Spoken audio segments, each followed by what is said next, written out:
Witajcie moi roztomili. Nazywam się Leo Swaczyna.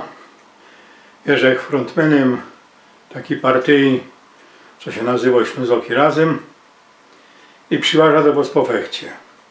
Ale nie po to, żebyście mnie wsparli, czy moja partia, ale co byście wsparli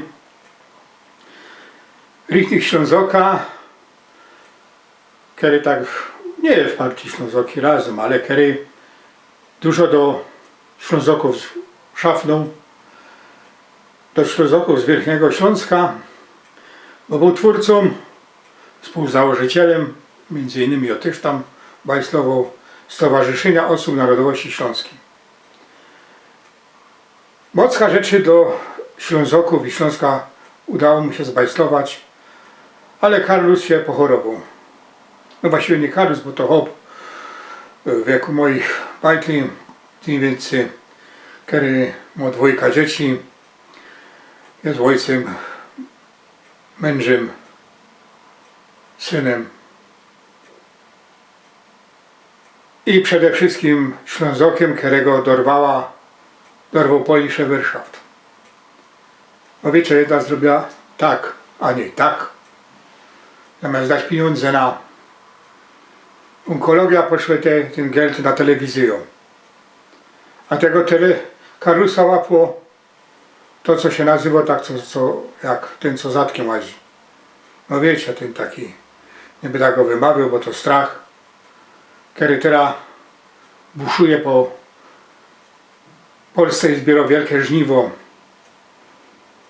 wyszykowane przez ministrów od leczenia, ministrów nagłej śmierci i choroby, jak padł jeden polityk. I tu ja się z nim zgadzam, bo wiem, jak to było. No ale powiedzmy się, żeby nie za długo. Temu Karlusowi trzeba pomóc. Każdy z nas, który coś tworzy, robi, produkuje, jest rabowany przez państwo na wysokości 80% tego, co wytwarza. Niewielki procent jest pod hasłem podatek.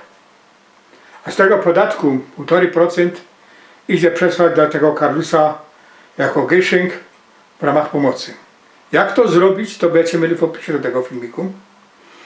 I wszyscy, którzy mnie znacie, którzy mnie szanujecie, którzy macie żalca do mnie, proszę was, te 1,5% nie wysyłajcie tam na to, coście wysyłali ostatnio, bo ja ostatnio wysyłam tam na teatr, wysyłam na geniuszy, na pomoc do tych stowarzyszeń.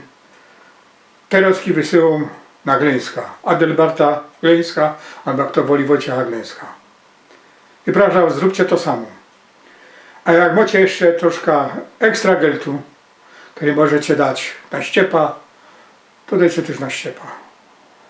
Proszę was o to.